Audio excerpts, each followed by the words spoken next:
किया मैंने लॉगिन, आप लॉगिन कीजिए।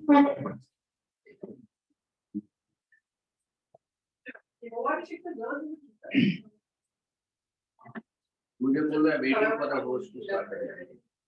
नहीं मेरे पास, हाँ अभी आया।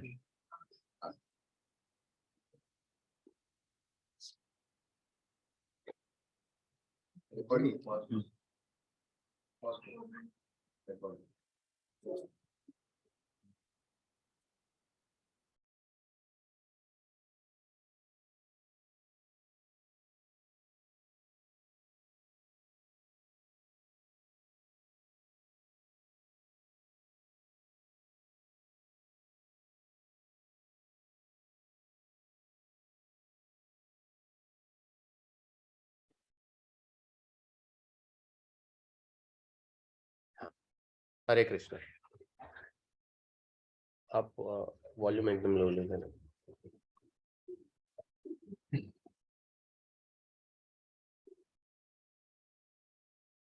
ओके, तो आज हम लोग कुंती महारानी की जो प्रार्थनाएं हैं उनके ऊपर चर्चा जारी रखेंगे।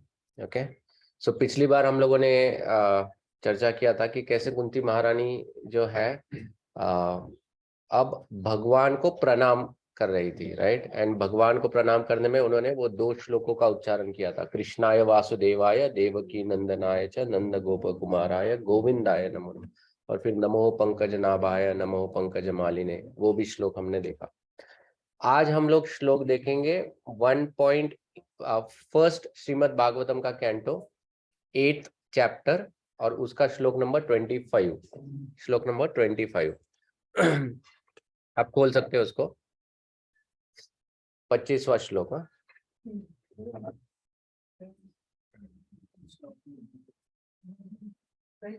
5।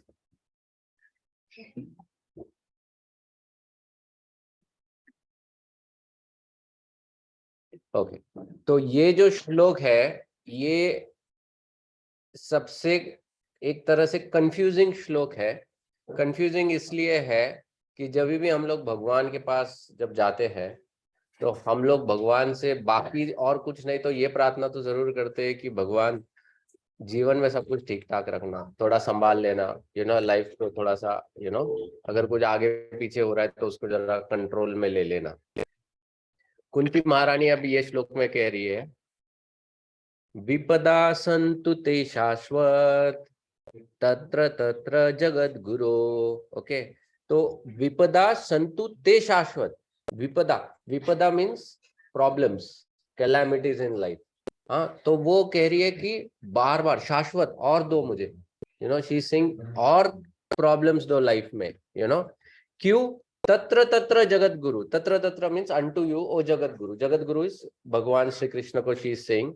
ओके, क्यों ये विपदा मुझे दो, बार बार विपदा क्यों मांग रही है वो? तो वो कह रही है भवतो दर्शनम यत् स्यात्, तो इससे मुझे क्या प्राप्त होता है? जब भी मेरे लाइफ में विपदा आती है तो मुझे आपका दर्शन प्राप्त होता है।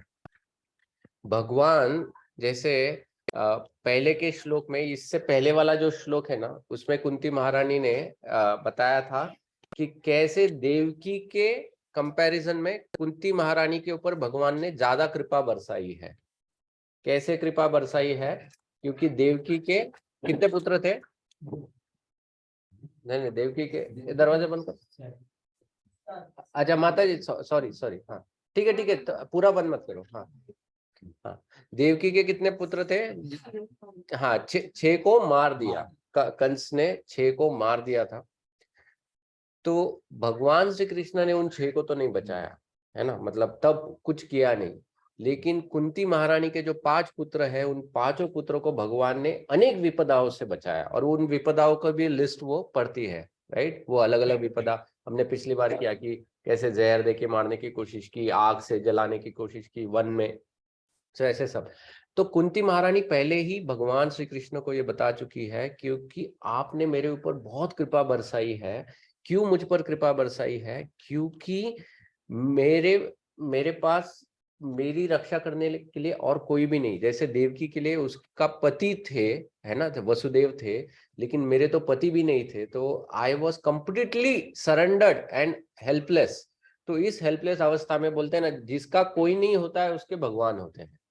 ओके, वैसे सबके भगवान होते हैं, लेकिन जिसका कोई नहीं होता है उसको ही रियलाइज कि भगवान है मेरे। बाकी लोग क्या करते हैं, जब बाकी सहारे होते हैं तो वो इधर उधर दौड़ता रहता है, ऐसा रहता है। ओके, तो कुंती महारानी अब उसी उसी भाव को आगे लेते जाते हुए वो कह रही है कि हे भगवान, अब क्या हो रहा है, अब मेरे जीवन में सब ठीक हो गया है, महाभारत का युद्ध समाप्त हो गया, अब हमारी विजय हो गई है, अब युधिष्ठिर जो है ये क्या बन गया है, he has become the emperor, right, मतलब पूरे जगत का राजा बन चुका है।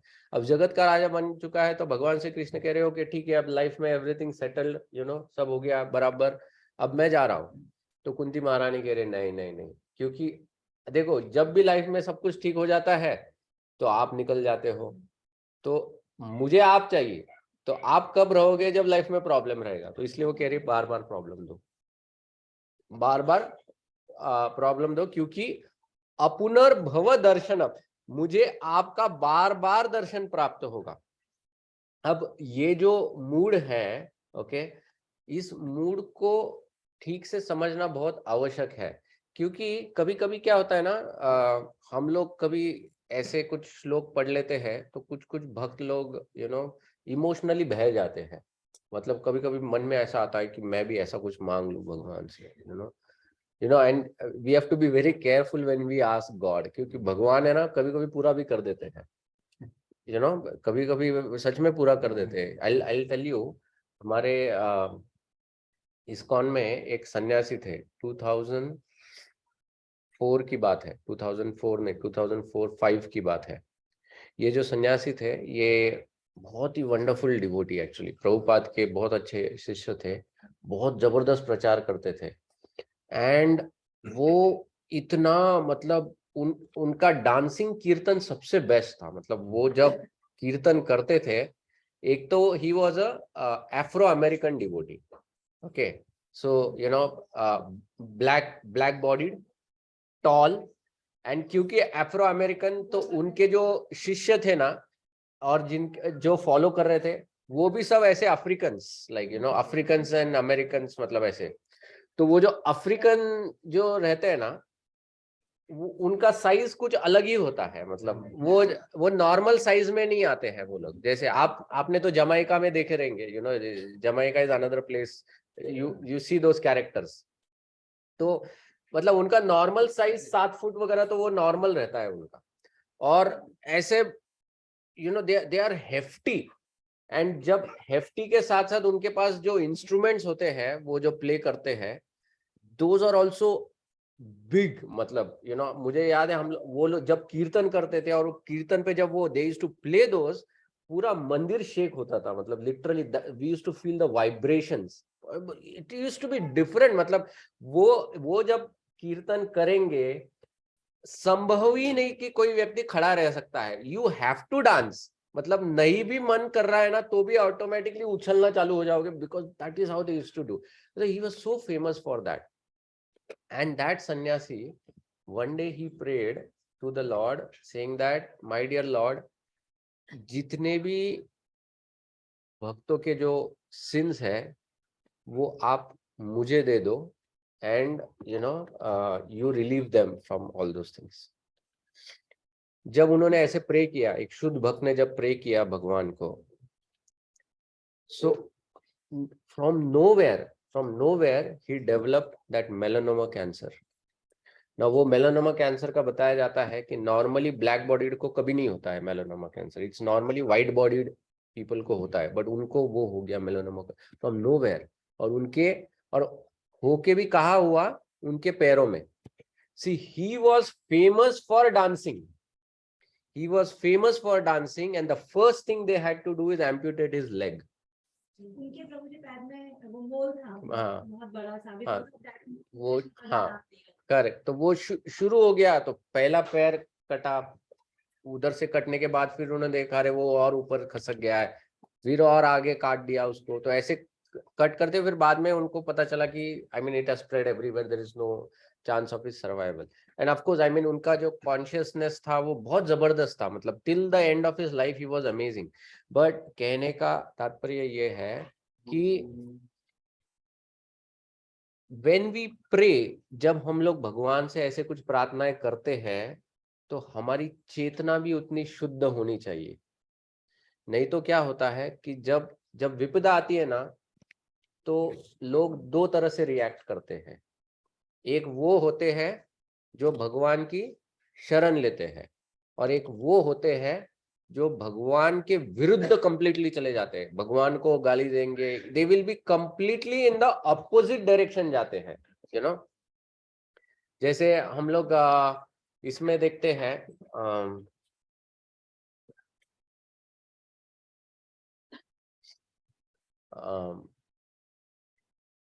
श्रीमद् भागवतम में जब वरादेव द्वारा हिरण्याक्ष मारा गया तो हिरण्यकशिपु जो था he completely went in the opposite direction. मतलब वो ऐसा था कि कैलामिटी का समय है, यू नो, बहुत बड़ा कैलामिटी हुआ है लाइफ में, बट ही वाज लाइक मैं इसका बदला लूंगा, मैं भगवान को मारूंगा। वो अब वही फैमिली में जब हिरण्यकशिपु का वध हुआ उन्हीं के बेटे के सामने, so Prahlad did not react like that because Prahlad was a devotee. See, एक ही फैमिली में उसी तरह का प्रसंग हुआ है। एक के सामने जब भगवान ने वध किया तो वो भाई जो हो गया वो भगवान के विरुद्ध चला गया, लेकिन उसका वध जब उसके बेटे के सामने किया तो वो बेटा he was anyway surrendered to the God, but he was still, you know, मतलब वो भगवान के साथ उसने क्रोध नहीं किया, he understood. So विपदा में whenever there is a calamity, okay, तो कैलामिटी में तीन चीजें होती है जीवन में।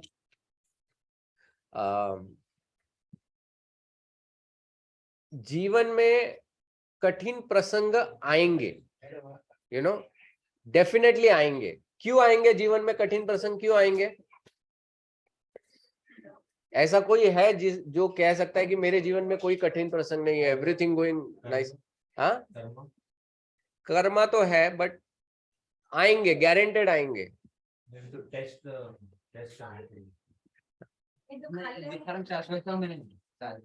बस भगवान ने बनाया ही इसको दुखालय है ना, ये जगत ही दुखालय है, तो दुखालय में तो दुख तो आना ही आना है। कुछ भी करो आप, यू नो, एनीथिंग, आपके पास अगर सब कुछ भी पीसफुल चल रहा है ना, इससे पहले भी हमने काफी ऐसे इंसिडेंट्स के ऊपर चर्चा की है, राइट? जैसे you know, I always like to mention incident about एक इंसिडेंट तो वो है वो इनका नहुष राजा का स्टोरी मैंने बताया था कि आप लोगों को। नहुष नाम का एक राजा था। ये नहुष जो था ये भगवान रामचंद्र के डायनेस्टी में था नहुष। ये नहुष जो था ये बहुत ही धार्मिक राजा था, और उसने इतना धर्म का कार्य किया था, इतना धर्म का कार्य किया था कि उसके जैसा दूसरा कोई राजा नहीं, बल्कि वो इंद्र बनने योग्य हो गया था नहुष। अब क्या हो गया, इधर ये जो अपने इंद्र है इन्होंने कुछ गड़बड़ कर दिया था ऊपर, उसके वजह से उनको श्राप मिल गया था। श्राप के वजह से उनको वो श्राप भुगतने के लिए 1 साल के लिए जाना पड़ा। एक्चुअली आई थिंक वृत्रासुर का वध हुआ था शायद उस वक्त उनके द्वारा, तो इसलिए 1 साल उनको वो पश्चाताप के लिए जाना पड़ा। जब पश्चाताप के लिए जाना पड़ा तो वो गद्दी हो गई खाली। तो उधर कोई तो संभालना चाहिए ना, क्योंकि असुर सब लोग तो मरे नहीं है अभी तक, कोई ना कोई खड़ा हो जाएगा। जैसे पता चला इंद्र चला गया उधर, तो इसलिए someone has to take control. तो इन लोगों ने सोचा आप किसको ये करें, तो जाके लेके आए नहुष को। नहुष को कहा कि नहुष, तुम इतने अच्छे राजा हो, तुम इतने धार्मिक हो, ये वो ऐसा बहुत उसका तारीफ कर करके उसको बोला ये रहा तुम्हारा प्रमोशन लेटर। जैसा ऑफिस में प्रमोशन मिलता है ना, ये रहा तुम्हारा प्रमोशन लेटर। तुम पहले डेवलपर थे, अभी मैनेजर हो गए काइंड ऑफ, अभी ऊपर आ जाओ। गया नहुष भी गया कि उसने भी सोचा चलो देवताओं की सेवा करनी है, इसलिए ऊपर गया। जो ऊपर गया तो ऊपर जाने के बाद क्या हो गया, जब वो उस पोजीशन पे जाके बैठा तो उस पोजीशन में बैठने के बाद उसको पता चला इंद्र के पत्नी के बारे में, सची के बारे में। अब श्राप मिला था, इंद्र श्राप नहीं, पश्चाताप करने गया इंद्र, तो पत्नी तो उधर ही थी। जब पत्नी को देखा तो इसने सोचा अरे ये तो इंद्र पत्नी है, तो अब इंद्र मैं हूं तो she should be my wife. तो इसने सची को कहा, तो सची ने कहा ऐसा नहीं है, मैं उसकी पत्नी हूं।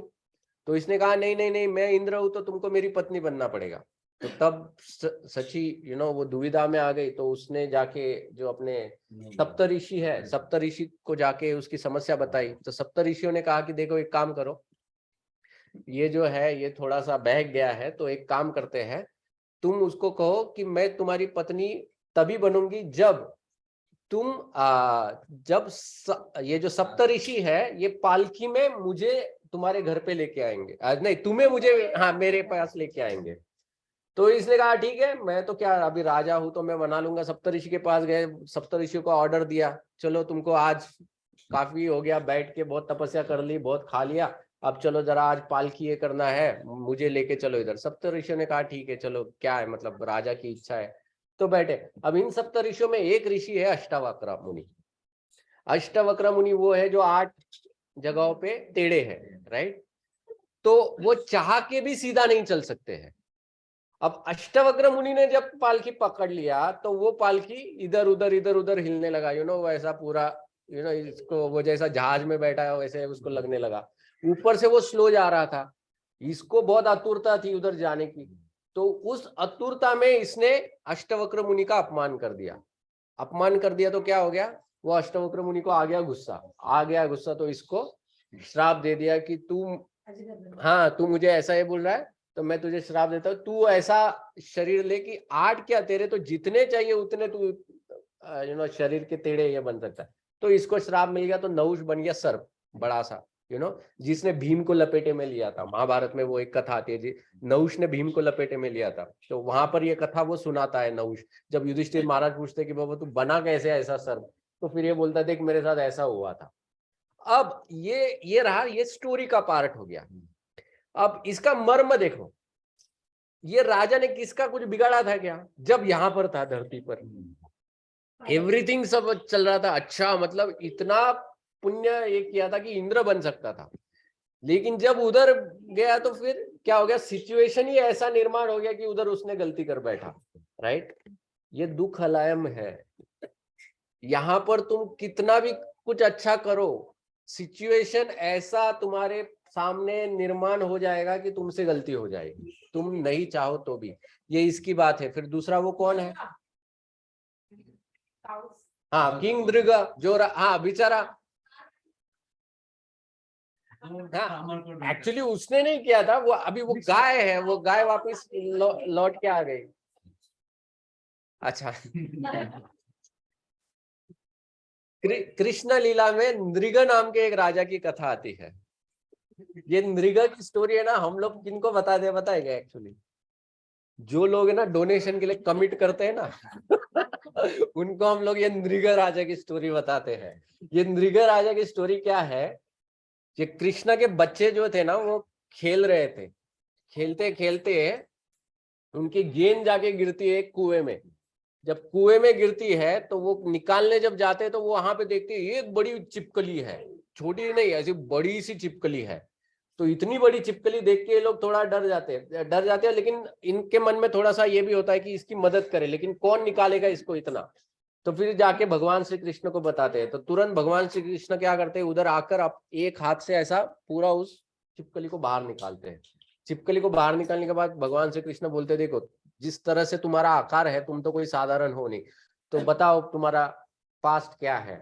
तो फिर वो राजा नृग बताना शुरू करता है। वो कहता है एक समय की बात है, मैं बहुत दानशूर राजा था, मैं बहुत दान धर्म करता था। एक बार मैंने एक यज्ञ के बाद बहुत से ब्राह्मणों को गायों का दान दे दिया था। और जब मैं ब्राह्मणों को गायों का दान कर रहा था तो वो दान करने के बाद एक गाय जो थी वो वापिस उस राजा के गौशाला में आके बैठ गई, मतलब दान करने के बाद।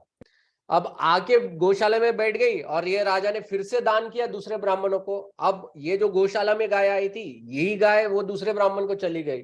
जब दूसरे ब्राह्मण को चली गई तो वो पहला ब्राह्मण आया, बोलता है कि नहीं, ये गाय तुमने मुझे दान की है।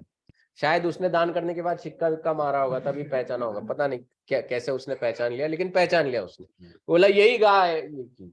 तो दूसरा ब्राह्मण बोला नहीं नहीं, अभी तो मुझे दान की है तो ये मेरी हो गई। पहला ब्राह्मण बोला तुम्हारी कैसे हो गई, तो मेरी है। तो दोनों राजा के पास आए, तो राजा बोला अरे ये तो विकट परिस्थिति है, अभी इसमें मैंने जानबूझ के तो ऐसा नहीं किया, अभी वो गाय है वो यहाँ से वहां चली गई, मैंने इतना ध्यान नहीं रखा। तो राजा ने कहा ये पहले ब्राह्मण से देखो, एक गई है तो मुझसे 1 लाख और ले लो गाय। ये ब्राह्मण बोला नहीं, वही चाहिए मुझे, वही गाय चाहिए। तो ये दूसरे को बोला कि पापा दे दो उसको वो गाय, मैं तुम्हें नहीं, मैं क्यों दूं, ये मेरी गाय है। तो अभी ईगो आ गया दोनों ब्राह्मणों में। तो दोनों ऐसे डट के बैठे, बेचारा राजा भी कुछ नहीं कर पा रहा था। तो क्योंकि राजा दोनों ब्राह्मणों को संतुष्ट नहीं कर पाया, तो ब्राह्मणों ने दे दिया उसको श्राप कि जा तू जाके ऐसा चिपकली बन जा, दे गिव, हाँ उसको श्राप दे दिया, ये बन गया नरेगा राजा ऐसा। तो एक तरह से देखा जाए तो राजा की क्या गलती थी, मतलब ऐसा उसने क्या गलत कार्य किया था।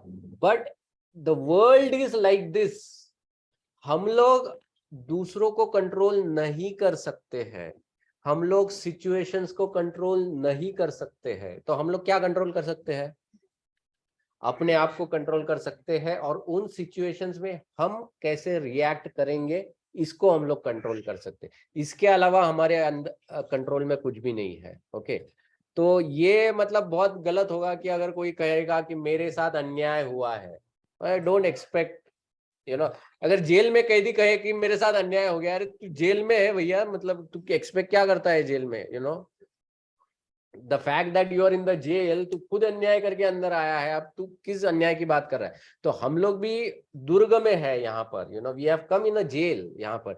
तो यहाँ पर न्याय अन्याय की बात ही नहीं करनी चाहिए हमको, एक तरह से देखा जाए तो you can expect anything in this world. Okay, क्योंकि ये जगत क्या है, दुख आलयम है। ऐसी अनेक कथाएं हैं, ऐसी अनेक कथाएं हैं। ये अपना इसका भी कथा है, उर्वशी का, कौन था वो, Who was that king? Haribhakti, Urvashi and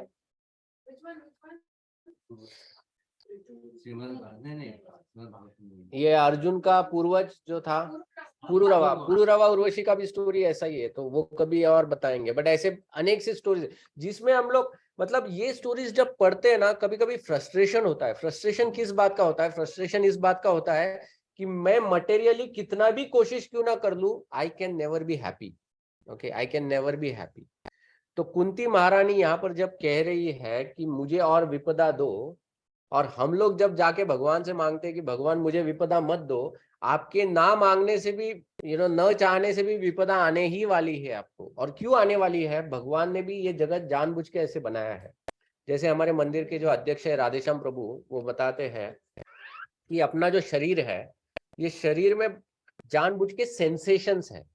okay, जब आग के नजदीक अगर हाथ जाता है तो जलता है, जलता है, तो जब चटका बैठता है तो क्या सिग्नल मिलता है हाथ को कि भैया हटा लो हाथ, वरना क्या होगा, जल जाएगा। अब मान लो अगर वो सेंसेशन ही नहीं होता तो क्या होता, आपको पता ही नहीं चलता, बाद में पता चलता है अरे शर्ट पहनते वक्त अरे ये किधर चला गया एक हाथ। हाँ ऐसे, व्हाट, मैंने हाल ही में एक आर्टिकल पढ़ा था कि कुछ लोगों को ऐसा डिसीज होता है जिसमें ना उनके ये जो सेंसरी ऑर्गन जो होता है ना, जो सेंसेशन पास करते हैं ब्रेन को, वही काम नहीं करते होते हैं।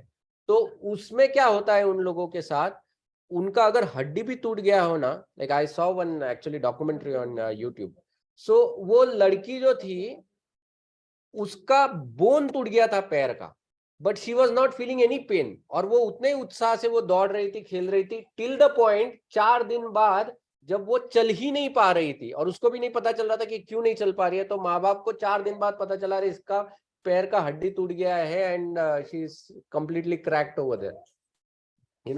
तो कुछ लोगों के लाइफ में ऐसा रहता है। नाउ कुछ लोग, मतलब वो डॉक्यूमेंट्री में कुछ लोग बोल रहे थे कि ये कितना ब्लेसिंग इन डिसगाइज है, मतलब but this is not a blessing in disguise, this is a curse. क्योंकि ये क्या करेगा, तुम्हारे सिचुएशन को और एग्रीवेट करेगा, और एग्रीवेट करके एक पॉइंट पे ऐसे लेके जाएगा कि अनरिपेयरेबल हो जाएगा फिर, राइट। तो ये जो भगवान ने ये जगत भी जो बनाया है दुखालयम, ये क्यों बनाया है क्योंकि जब समय समय पर हमको दुख मिलेगा तो दुख मिलने के बाद फिर व्यक्ति प्रश्न करता है कि क्यों मेरे जीवन में ये हो रहा है, वाई मी। जब तक दुख नहीं आएगा तब तक कोई प्रश्न नहीं करता है, जब तक जीवन सुख से चल रहा है नो प्रॉब्लम, यू नो। जैसे एक वो स्टोरी आता है, एक बार एक राजा था, वो क्या करता था, उसके जो टेरेस पे खड़ा रहकर है ना, वहां से वो लोगों को कपड़े ऐसा फेंकता था, अनाज फेंकता था, यू नो, गरीबों में ऐसा ऐसा फेंकता था। तो सब लोग नीचे जमा होते थे और वो जैसे भी फेंकता था वो बटोर लेते थे और चले जाते थे। तो एक दिन वो राजा का मित्र आया और वो पूछा कि कैसे चल रहा है। वो राजा बोला, मैं रोज इतना दान करता हूँ लेकिन मेरे मन में एक ग्लानि है।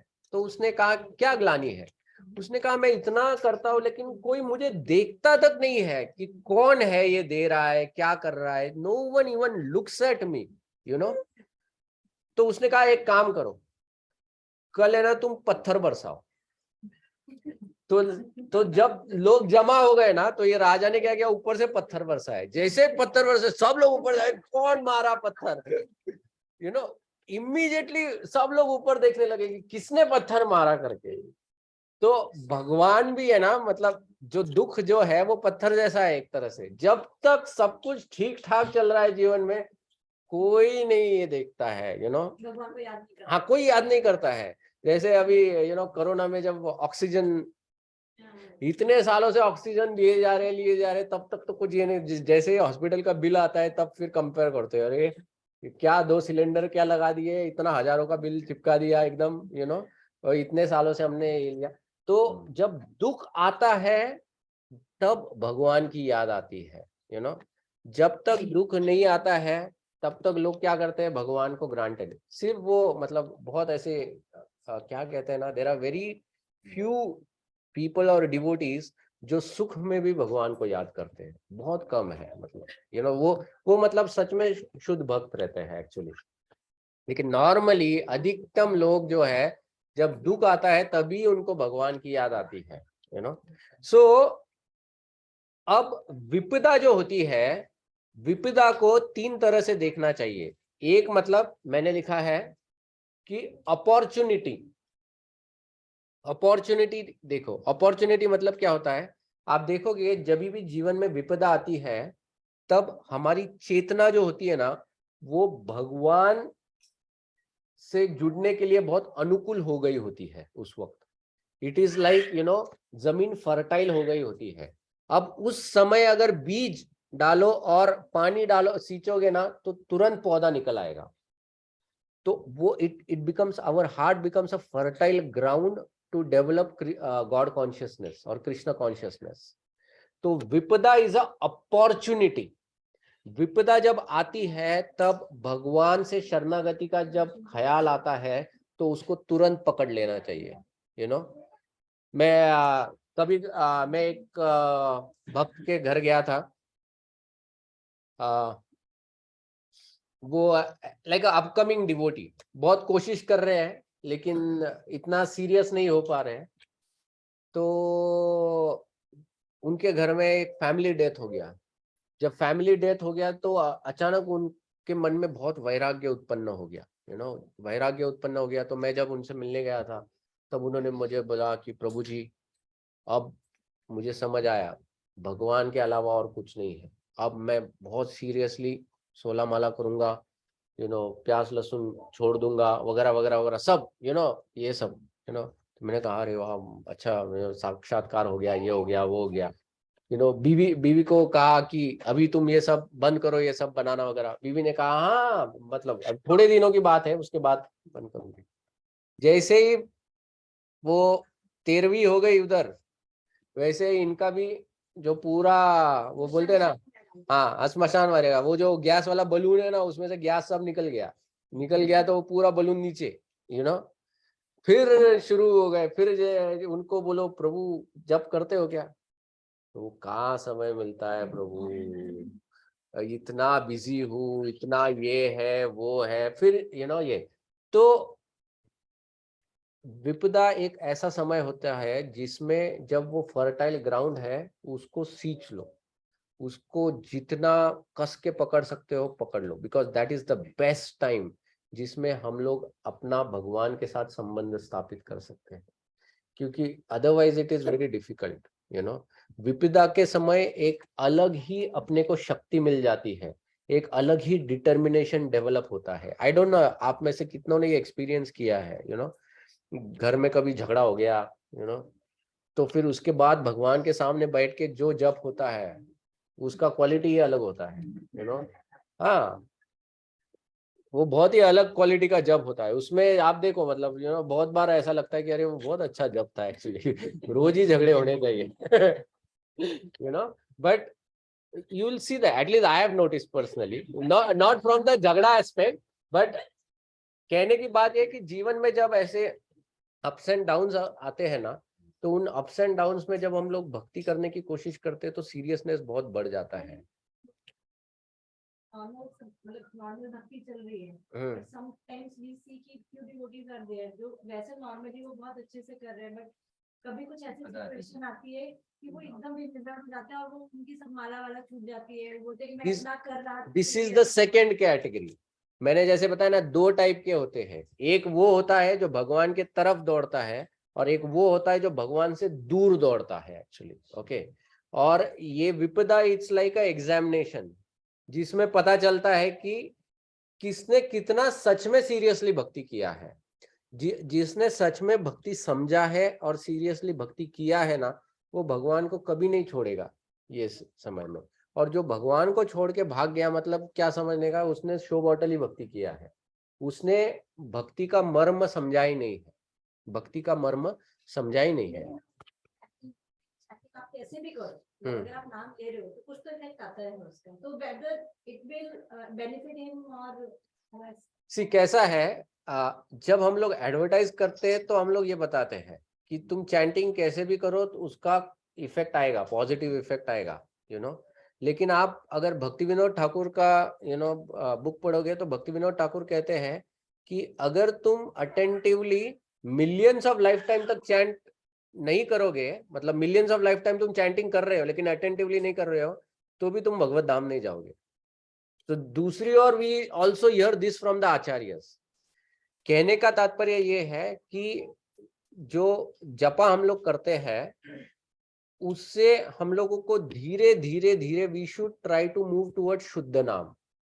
जब तक शुद्ध नाम नहीं आएगा तब तक भगवत प्राप्ति नहीं होगी, ओके। जब तक शुद्ध नाम नहीं आएगा, हाँ, जब तक आप नाम ले रहे हो तब तक it is like you are on the boat.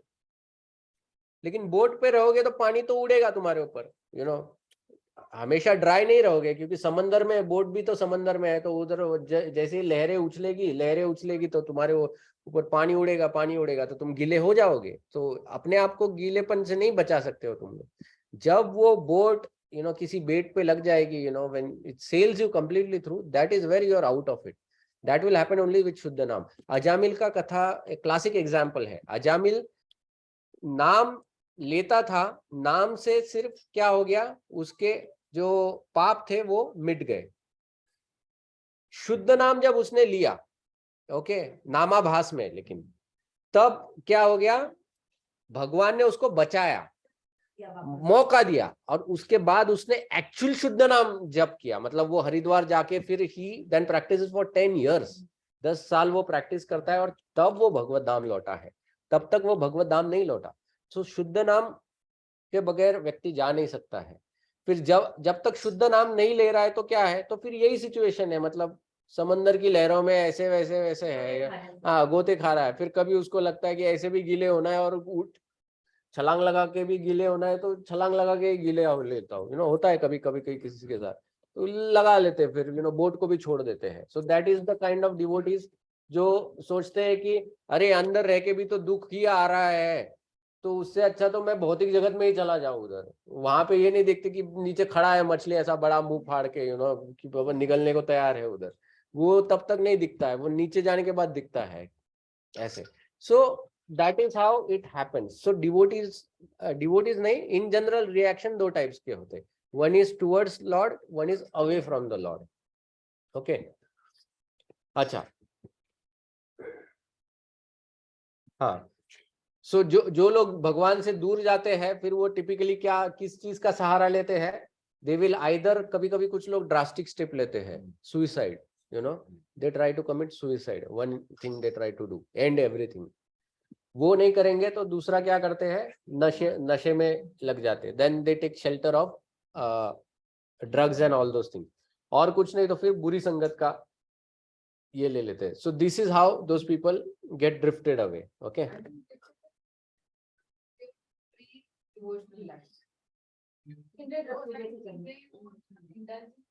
कभी कभी उसमें भी एक्सट्रीम में चले जाते हैं, उसमें भी they will try to go in the extreme. अब तो मतलब दिल खोल के काइंड ऑफ, पहले तो थोड़ा रिस्ट्रिक्शन से, अब तो विदाउट एनी रिस्ट्रिक्शन, ऐसा लगता है कि किसी ने उनको छुटकारा दिया है। देखो रामायण में एक प्रसंग आता है कि जब ये वानर लोगों को भगवान श्री राम ने दक्षिण की ओर भेजते हैं, अंगद का जो टीम था, अंगद के टीम को दक्षिण की ओर भेजते हैं कि जाके तुम सीता को यहाँ पर ढूंढो।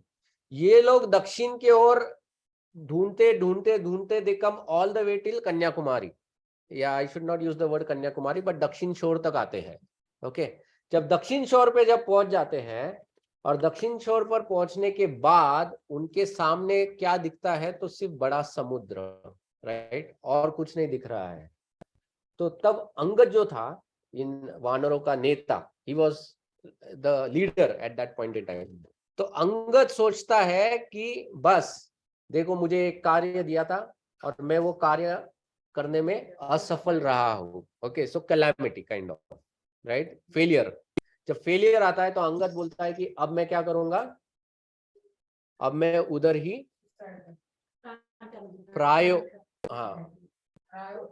प्रायोपवेश में करूंगा, मतलब यू नो जब तक प्राण नहीं जाते तब तक मैं फास्टिंग के लिए बैठ जाऊंगा। That is what Angad started doing that. जब अंगद वो करने लगा था तब हनुमान जी बाजू में साइड में बैठे थे, क्योंकि वो तो तब ये याद नहीं था, भ्रमित थे, उनको समझ में नहीं आ रहा था क्या करे, यू नो, लीडर बैठ गया इधर, यू नो, जान देने के लिए है। और तब जाम्बुवन आके उनको बताते कि अरे हनुमान, अपनी शक्तियों को याद करो। और जब वो सब होता है फिर उसके बाद संपाति भी आता है उधर और फिर उनको पता चलता है। बट कहने का तात्पर्य ये है कि अच्छे अच्छे लीडर्स में भी ये कभी कभी टेंडेंसी डेवलप हो जाता है, फेलियर को ले नहीं पाते हैं लोग, यू नो, जस्ट बिकॉज कोई पढ़ा लिखा है या कोई बहुत पावरफुल है या शक्तिशाली है डजंट मीन वो ऐसे इसमें नहीं जाएगा।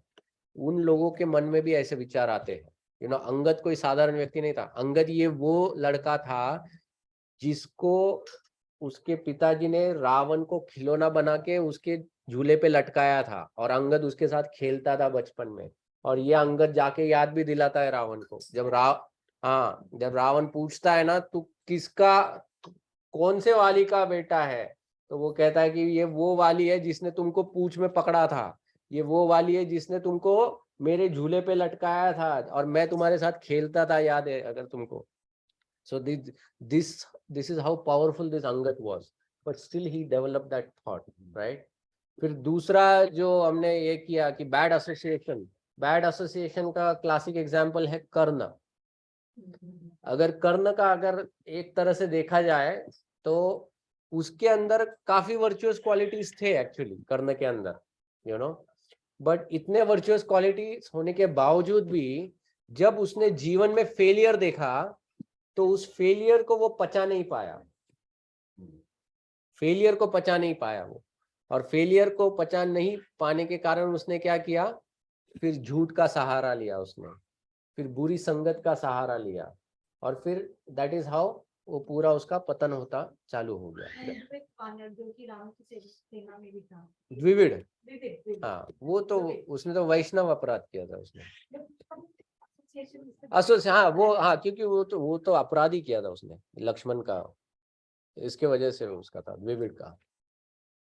सो अपॉर्चुनिटी, यू नो, सबसे पहली चीज होती है जब भी विपदा आती है तो विपदा we should look at it as a opportunity for devotees. हम लोग अपनी भक्ति को और स्थिर कर सकते हैं, और इसको अपॉर्चुनिटी देखने के लिए सबसे पहले हमको क्या करना पड़ेगा, हमारी जो चेतना है, कॉन्शियसनेस, उस कॉन्शियसनेस को सही रखना पड़ेगा। इसीलिए हम लोग ये जो भी साधना भक्ति अभी जो कर रहे हैं, ये साधना भक्ति क्या है? देखो, कभी कभी लोग सोचते हैं कि अरे हम लोग साधना भक्ति कर रहे हैं, इस साधना भक्ति से कौन शुद्ध भक्त हुआ है, क्या हो रहा है? नहीं, ये साधना भक्ति में क्या होता है, ये साधना भक्ति हमारी चेतना को सही मार्ग पे हमेशा टिकाए रखती है। और जब सही मार्ग पे टिकाए रखती है तो एक वो मूवमेंट आता है जब हम लोग लीप ले सकते हैं, छलांग मार सकते हैं। Okay, that is when this अब यहाँ पर सब लोग साधना भक्ति कर रहे हैं, आप में से किसी एक के जीवन में ऐसा कुछ प्रसंग आ सकता है और वो प्रसंग आपके जीवन को it can change you forever, and that would be the movement in which you will go back to Godhead, that will be the movement in which you will go back to God. तो ये मत सोचो कि साधना भक्ति मतलब उससे कभी भगवत की प्राप्ति नहीं हो सकती है। नहीं, साधना भक्ति is a preparation ground, and ये ग्राउंड हमको उतना फिट रखता है कि हम लोग कभी भी वो छलांग ले सके एक्चुअली। ओके, तो ये साधना भक्ति में क्या होता है कि हमारी जो चेतना है ना, उस चेतना को अच्छी तरह से वो बनाए रखता है। अब चेतना के इसमें एक उदाहरण आता है। If you can go to 6th canto Srimad Bhagavatam, छठे अध्याय पे जाओ, छठा स्कंद, go to 11th chapter.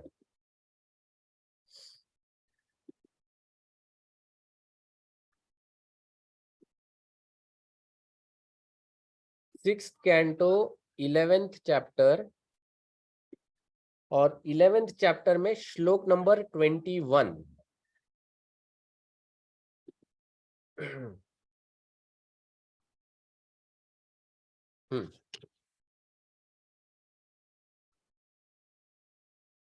Eleventh chapter 21 मिला सबको? ओके, तो ये जो श्लोक है ये वृत्रासुर ने बोला हुआ श्लोक है। वृत्रासुर मतलब असुर। ओके, ये एक असुर था, वृत्रासुर एक असुर था और उसका इंद्र के साथ युद्ध हो रहा था, और उस युद्ध में वृत्रासुर ने पहले इंद्र को मारा। मारने के बाद इंद्र ने वृत्रासुर का हाथ काट दिया था। इंद्र ने वृत्रासुर का हाथ काट दिया था। हाथ काटने के बाद दूसरे हाथ से ये वृत्रासुर इंद्र को इधर मारता है जोर से, और जब इधर जोर से मारता है तो ये इंद्र गिर जाता है और उसके हाथ में जो अमोघ अस्त्र था वो भी गिर जाता है। और वो गिरने के बाद इंद्र इसको डिफीट समझ लेता है कि मैं हार गया हूं। तो जब वो डिफीट हो गया है तो इंद्र उस अस्त्र को उठा नहीं रहा है, और वृत्रासुर जो था ये भले ही वो एक बाहरी रूप से असुर था, लेकिन he was actually a devotee of the Lord. तो वृत्रासुर इंद्र को कह रहा है कि अरे इंद्र उठो, उस अस्त्र को उठाओ और मुझे मारो, तो इंद्र की हिम्मत नहीं बन रही है। तो तब वृत्रासुर इस इंद्र को प्रीच करता है। तो ये श्लोक बोलोगे क्या संस्कृत में?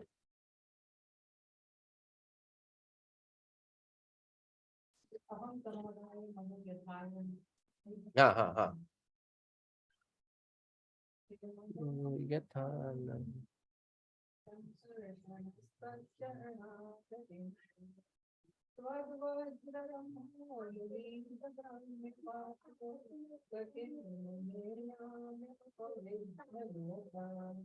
हाँ। देखो, अब वृत्रासुर क्या कह रहा है? वृत्रासुर यहाँ पर कहता है कि तुम ये जो वज्र है ये तुम मुझ पर चलाओ। अब इंद्र मान लो पूछ ले कि भैया मैं तुम पर ये वज्र क्यों चलाऊं, और अगर मैं चलाऊंगा तो तुम क्या करोगे?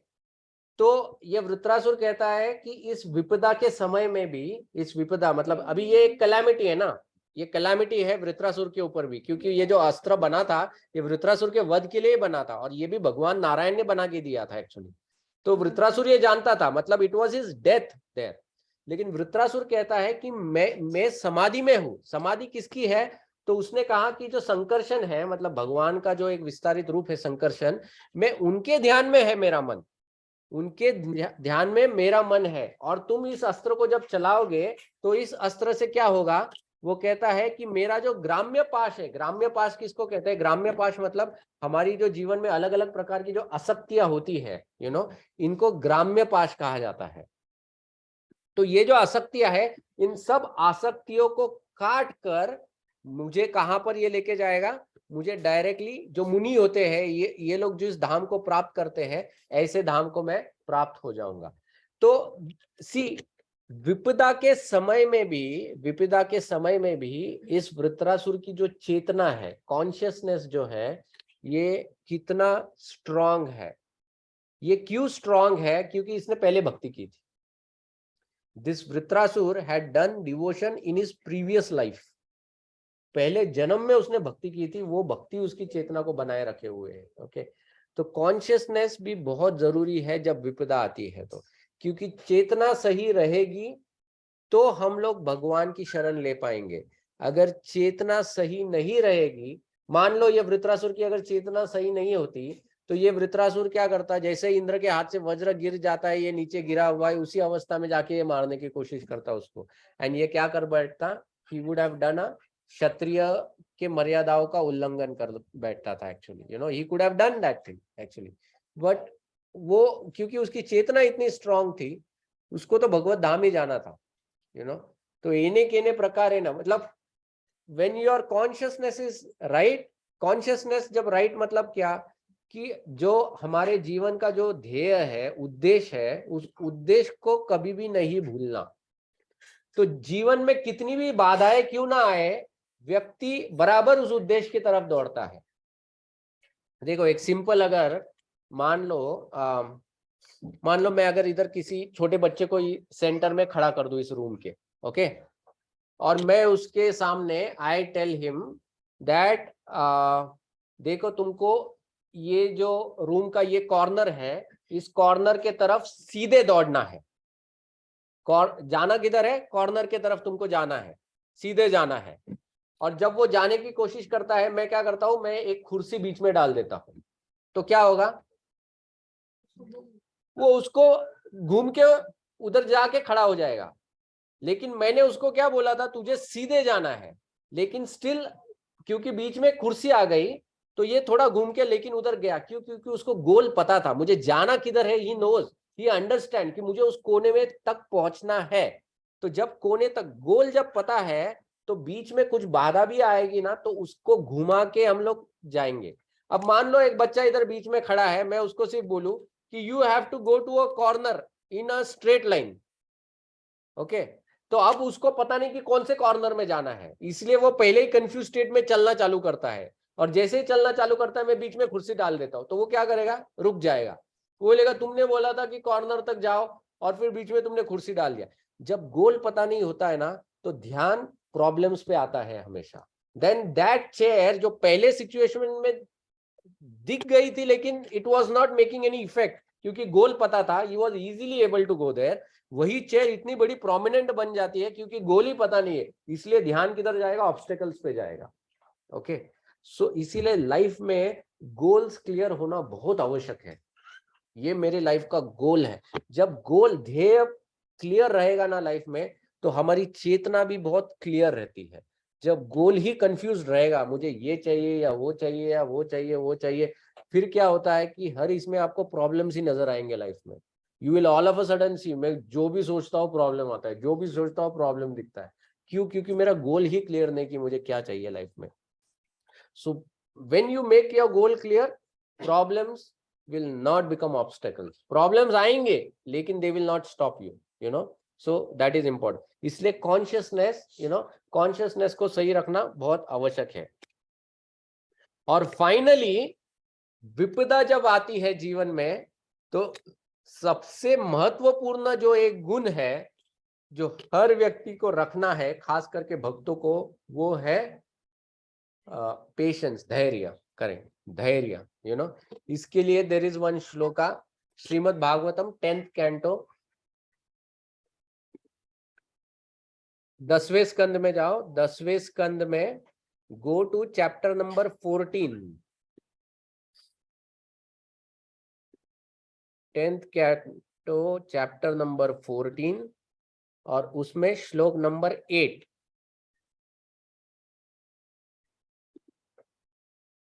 ओके, ये बहुत फेमस श्लोक है। ये श्लोक ब्रह्मा जी ने इसका उच्चारण किया है इस श्लोक का।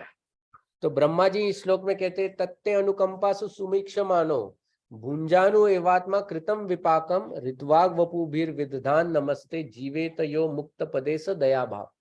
यहाँ पर ब्रह्मा जी कहते हैं कि जो व्यक्ति जो व्यक्ति जीवन में अनेक कठिनाइयों के बावजूद आपकी भक्ति करते रहता है, मतलब he tolerates all the reverses in his life and he still continues to do your devotional service, तो ऐसे व्यक्ति के लिए आप मुक्ति पदे, मतलब आपका जो धाम है या आपकी जो शरण है वो दाय भाग है, मतलब उसका हक बन जाता है।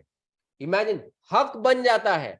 It is not here that please उसको दो करके। ब्रह्मा जी कह रहे वो तो उसका हक बन जाता है, मतलब after displaying so much tolerance, अगर कोई व्यक्ति भक्ति को नहीं छोड़ता है, वो भक्ति करते रहता है, देन ऐसे व्यक्ति के लिए मोक्ष हो या भगवान की प्राप्ति जो है ये उसका अधिकार बन जाता है। It's like that. तो एज डिवोटीज हम लोग कठिन परिस्थितियों में भी अगर हम लोग अपनी भक्ति को अगर बनाए रखेंगे, देन वी विल सी कि भगवत प्राप्ति बहुत आसान हो जाएगी, बहुत आसान हो जाएगी। I will tell you one ISKCON के डिवोटी की एक माता जी की ये है कथा है। ये विदेश में एक माता जी थी। प्रभुपाद के समय में वो उन्होंने भी मंदिर ज्वाइन किया था, क्योंकि प्रभुपाद के समय में गृहस्थ devotee staying outside the temple ऐसा कोई कंसेप्ट नहीं था। जो भी भक्त थे, भले ब्रह्मचारी हो या गृहस्थ, वो सब मंदिर में रहते थे।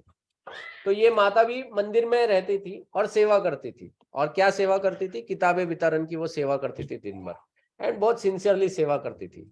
फिर बाद में कुछ सालों बाद जब प्रभुपाद इस धरातल को छोड़कर चले गए, तो फिर थोड़ा सा भक्ति में भी शीतलता आ गई। शीतलता आने के वजह से माता जी की भक्ति थोड़ी छूट गई। माता जी ने भक्ति छोड़ के she left the movement and वो बाहर चली गई। लेकिन भगवान श्री कृष्ण ने तो आश्वासन दिया है, ना में भक्त्या प्रणश्यति, भले भक्त मुझे छोड़ के जाए लेकिन मैं भक्त को नहीं छोड़ता हूं। तो उन्होंने क्या किया, मतलब भगवान ने नहीं किया, बट वो माता जी को कैंसर डिटेक्ट हो गया।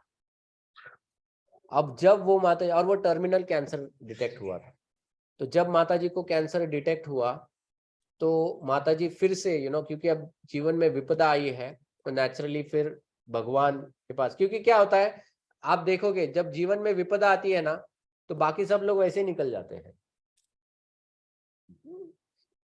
वो गाना है ना, सुख के सब साथी दुख में न कोई, और भगवान के लिए उल्टा है, दुख में सब आती सुख में ना कोई, काइंड ऑफ वैसा है भगवान के इसमें।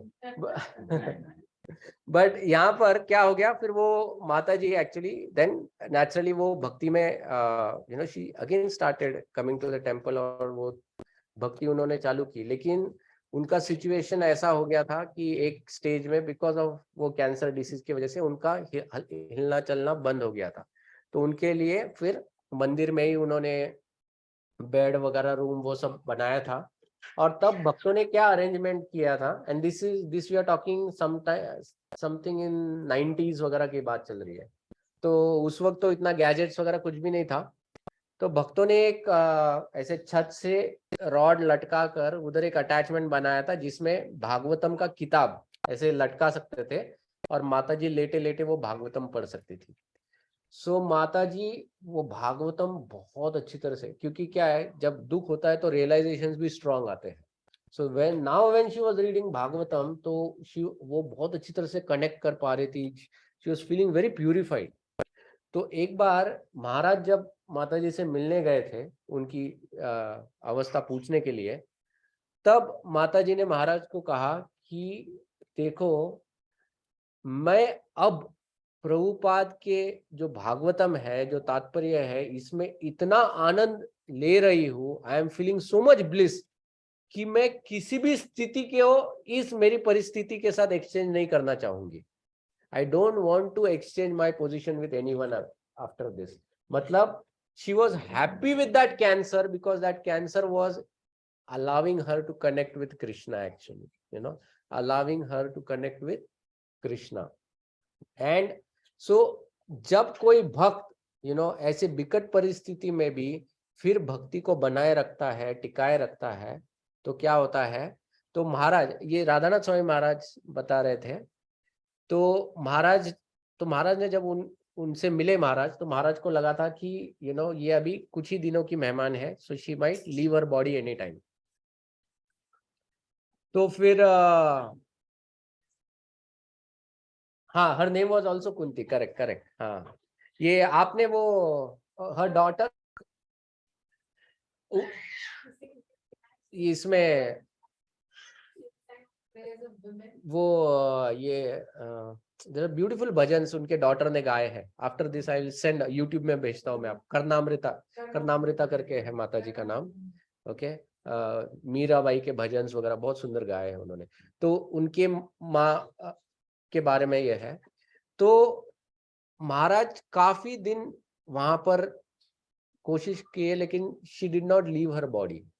1 साल बाद तो जब महाराज वहां से चले गए, तो महाराज को लगा कि अब अगले बार जब महाराज, क्योंकि महाराज फिर इंडिया में आते हैं, फिर 1 साल बाद वापस ही गोज टू यूएस।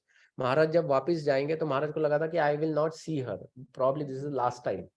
लेकिन महाराज जब नेक्स्ट टाइम गए तो she was still alive and अभी भी उनकी चेतना उतनी स्ट्रांग थी। और फिर महाराज जब उधर गए थे मंदिर में, अब ये टाइम महाराज उनसे खास करके मिलने नहीं गए थे, Maharaj had gone to the temple but she was there.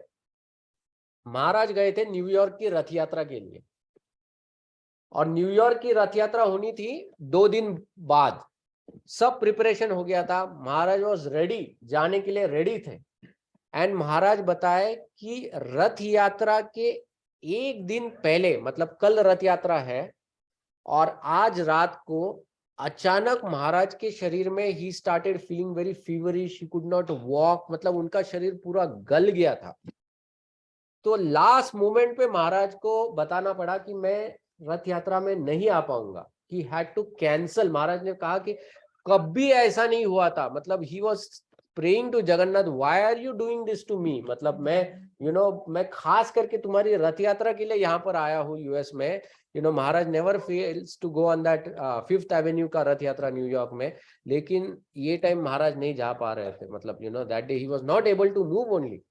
And ऐसा सिचुएशन था, and early morning 5 AM Maharaj का डोर नॉक करती है इनकी बेटी कुंती, हाँ, Karnamrita, and she says my mother is gasping, can you please come. और तब महाराज वहां पर गए, एंड महाराज के प्रेजेंस में वो माता जी ने अपने शरीर को त्यागा। Maharaj was doing kirtan for her, and then Maharaj ने बताया, now I realise why Jagannath made me stay over here.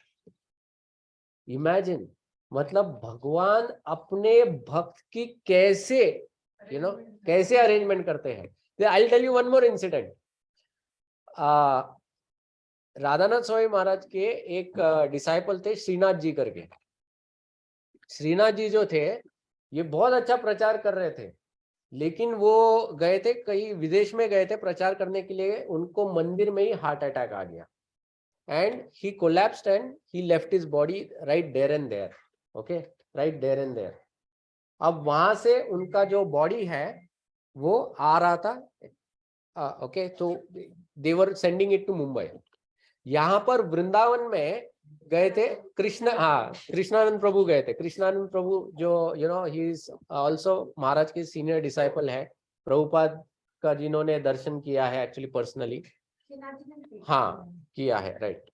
तो ये कृष्णानंद प्रभु गए थे वृंदावन में कथा वगैरह करके वो जब निकल रहे थे, तो कृष्णानंद प्रभु को वो जो पुजारी है, वो पुजारी ने भगवान का महागार्लैंड दिया, हाँ, राधा रानी का बड़ा गार्लैंड दे दिया।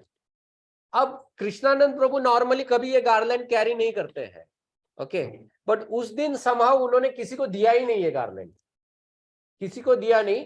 एंड वहां से वो सीधा गए दिल्ली एयरपोर्ट के पास, और दिल्ली एयरपोर्ट पे जब गए तो तब उनको पता चला कि दिल्ली एयरपोर्ट पे श्रीनाथ जी का बॉडी आ रहा है, मतलब इट्स कमिंग इन ट्रांजिट। तो तब उन्होंने वो गार्लैंड श्रीनाथ जी को पहनाया वहां पर। हाँ राइट। सो देखो उनका डेथ हो गया विदेश में, राधा रानी वृंदावन में, बॉडी आया दिल्ली में, and see how Radha Rani arranges that, नहीं तुमको अगर मेरा कृपा मिलना है तो I will make this devotee. And ये कृष्णानंद प्रभु ने बाद में बताया, उन्होंने कहा कि मैं भी सोच रहा था कि मैं ये गार्लैंड क्यों कैरी कर रहा हूं, आज तक मैंने कभी गार्लैंड कैरी ही नहीं किया था, वो कह रहे थे, लेकिन पता नहीं मैं समहाउ ये गार्लैंड दे ही नहीं पाया ये टाइम किसी को, एंड थ्रू मी ये गार्लैंड पहनाया गया इनको। तो भगवान जो है ना, भगवान भी बराबर अपने भक्तों के साथ रेसिप्रोकेट करते हैं ही। तो ऐसे उनके मतलब he was not well, तो उनको नींद नहीं आई, तो he was roaming his room, तो उन्होंने देखा एंड उनके साइड वाले रूम में फिर बात लगी थी, तो उन्होंने ऐसे 3-4 लोगों को पूरा वो जो अपने प्रसाद का पूरा डिस्क्रिप्शन है वो देखा पूरा उन्होंने। सो आई मीन इट्स अमेजिंग। कभी कभी ऐसे किस्से जब हम लोग सुनते हैं ना, तो अपना जो फेथ है it becomes so strong, you know, so strong it becomes. I'll tell you one more incident. Sorry, थोड़ा सा एक्सटेंड कर रहा हूँ, but this is also true incident. ये इंसिडेंट बताया था हमारे पूना के वाइस प्रेसिडेंट ने बताया था ये इंसिडेंट हमको, जब हम लोग हमारा भक्ति शास्त्री अटेंड कर रहे थे, तो उस भक्ति शास्त्री के वक्त इन्होंने ये इंसिडेंट बताया था। तो इंसिडेंट ऐसा है कि हमारे इस्कॉन के एक दीक्षित माता जी, ओके, दीक्षित माता जी थी, उनका कोई नहीं था परिवार में, नो वन वॉज देयर, उनको भी टर्मिनल डिसीज था, कैंसर, और माता जी फाइनल स्टेजेस में थे, और उनको एडमिट किया था ससुन हॉस्पिटल में, क्योंकि कोई भी नहीं था, तो जिसका कोई नहीं तो वो ससुन रहता है उसका, मतलब हाँ गवर्नमेंट के लिए उपचार में, राइट। तो हाँ, तो वो उधर थी, एंड एकदम मतलब टर्मिनल स्टेज पर, वो पूरा सलाइन वगैरह, मतलब she was literally on that ventilator and that kind of thing था, और बॉडी इतना फ्रजाइल हो गया था कि मतलब ऐसा बोन्स ही था, स्केलेटन ही था, एंड माता जी कंप्लीटली अनकॉन्शियस, मतलब चेतना ही नहीं थी, अनकॉन्शियस ही थी, she was just breathing on that, ये इस पे थी। अब ये न्यूज मंदिर में पता चल गया किसी तरह से भक्तों को। अब एक तो वो माता है, मंदिर में रहने वाले सब ब्रह्मचारी, बट अचानक उस दिन पता नहीं हमारे टेंपल के वाइस प्रेसिडेंट को क्या लगा, उन्होंने अचानक बीच में ही, you know, in the middle of the night he went and he gave a fiery speech to all the brahmacharis कि ऐसी ऐसी माता जी है जो हमारी, you know, she is a devotee in ISKCON, and वो अकेली, उसको कोई सहारा नहीं है, एंड वो वहां पे शरीर त्यागने वाली है, ये सही बात नहीं है, हमको उसको मंदिर में लाना चाहिए यहाँ पर। तो एकदम सब डिवोटी एकदम इंस्पायर हो गए, जैसे हनुमान ने जब सबको प्रेरित किया तो सब एकदम ये हो गए, तो ये लोग चले वहां से गए सब ससुन गए, तो ससुन में डॉक्टर से मिले, कहा कि देखो इसके तो वैसे भी कोई नहीं है, लेकिन हम लोग यू नो इस्कॉन से है, माता जी भक्त है, हम नहीं चाहते कि ये शरीर इधर त्यागे, आप कृपया करके इनको डिस्चार्ज दीजिए, हम लोग इनको मंदिर लेके जाएंगे और उनका सेवा करेंगे वहां पर। डॉक्टर ने कहा मंदिर जाने की दूर की बात है, यहाँ से आप एम्बुलेंस में अगर इसको लेके जाओगे ना, तो ये एम्बुलेंस में ही शरीर त्याग देगी, forget about reaching the temple. तो डिवोटीज ने कहा नहीं, but we would still like to take a chance, you know, you please allow us. बहुत उनसे ये किया, अपने इस्कॉन के भी कुछ डॉक्टर्स थे वहां पर, सो दे परमिटेड।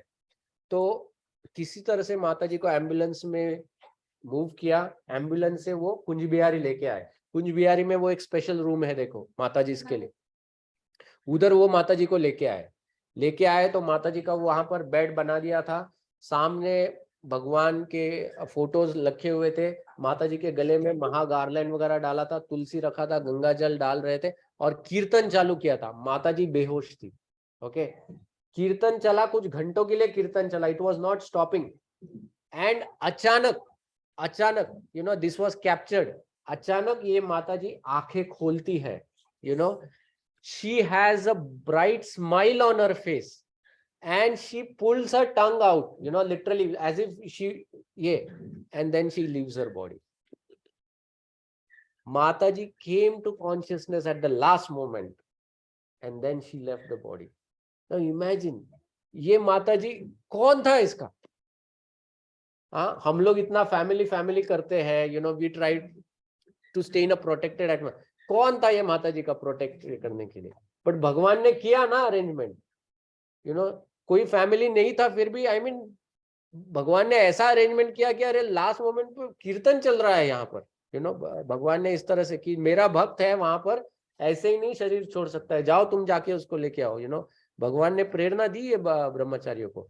सो कहने की बात यह है कि हम लोगों को अपनी चेतना बनाते हुए जीवन में कितनी भी विपरीत परिस्थितियां क्यों ना आए, हम लोग अगर भगवान को नहीं त्यागेंगे तो भगवान भी हमको कभी नहीं त्यागेंगे. He will stay for us at any cost, you know. हाँ, परीक्षा लेंगे, भगवान लेंगे, you know. There will be situations in our life, ups and downs आता रहेगा, okay. But ये ups and downs में भी अगर हम लोग टिके रहे ना भक्ति में, तो बस यही हमारी क्या बोलते हैं ना, इट्स आवर सक्सेस इन ये, you know. Forget about becoming pure devotee वगैरह, अरे सिर्फ भक्ति में टिके रहे ना, that also is big thing for us. बस उतना ही काफी है कि यू नो, जैसे बोलते हैं ना प्रभुपाद की नाव को मत छोड़ो, पकड़ के रखो. बस पकड़ के रखोगे, एक ना एक दिन वो नाव किनारे पे आ ही जाएगी. नहीं, उन्होंने एक इंसिडेंट बताया, ही इज प्रेसिडेंट ऑफ अपना तिरुपति. तो अभी बुक डिस्ट्रीब्यूशन का कर रहा था ना दिसंबर में, तो बुक डिस्ट्रीब्यूशन के ऊपर से उन्होंने बताया कि वहाँ पर बुक डिस्ट्रीब्यूशन बहुत अच्छे से करते हैं, मतलब स्टॉल रहता है ना, तो उनका कंटिन्यूस फ्लो रहता है. हाँ हाँ हाँ, कर्मचारी. तिरुपति में तो एक दिन क्या हुआ, एक पर्सन वो बहुत ही हड़बड़ाया, भागा आया कि मुझे भगवत गीता चाहिए. तो जो वहाँ ब्रह्मचारी थे, मतलब ही वाज वेरी डेस्परेट. उन्होंने उनको भगवत गीता दी और ही स्टार्टेड रीडिंग तुरंत ही. तो वो आउट ऑफ क्यूरियोसिटी वो ब्रह्मचारी ने उनको पूछा कि एक प्रभु जी मुझे एक बात बताइए कि हम भगवत गीता बांटते हैं, बहुत से लोग लेते हैं, क्यूरियोसिटी से आते हैं, बट आपके जैसे नहीं देखा हमने, तो आप इतना ईगर क्यों है ये भगवत गीता लेने और पढ़ने के लिए? तो ये सेट क्योंकि 2 दिन पहले मैं मर चुका था.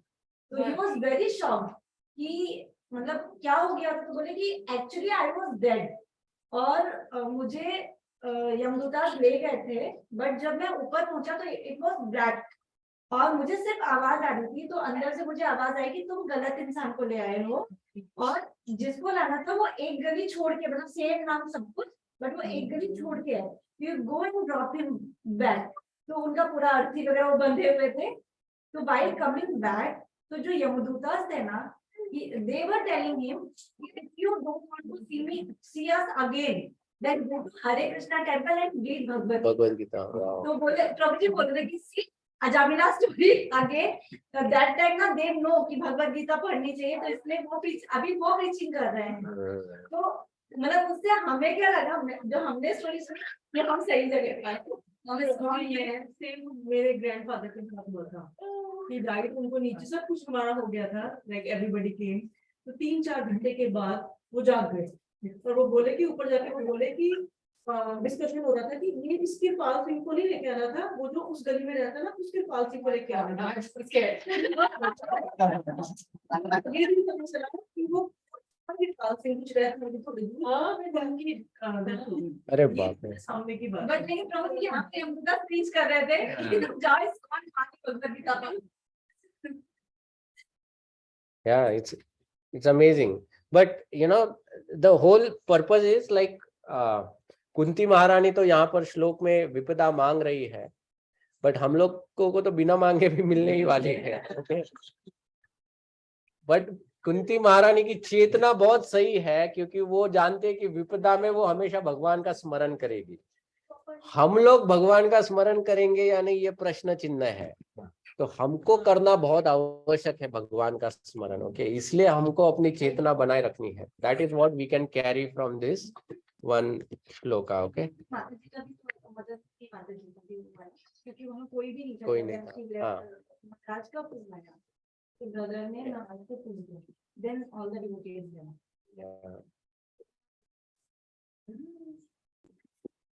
Yes. Okay, thank you everyone, Hare Krishna. Okay, so will continue Kunti Maharani का अगले इसमें। एक्चुअली मुझे अगला श्लोक भी लेना था, but will continue next time. अगले श्लोक में कुंती महारानी शी टॉक्स अबाउट कि कौन लोग हैं जो भगवान की शरण नहीं में आते हैं, मतलब what is the disqualification for not taking God shelter, तो वो अगले श्लोक में आएगा। Okay, so will discuss that next time.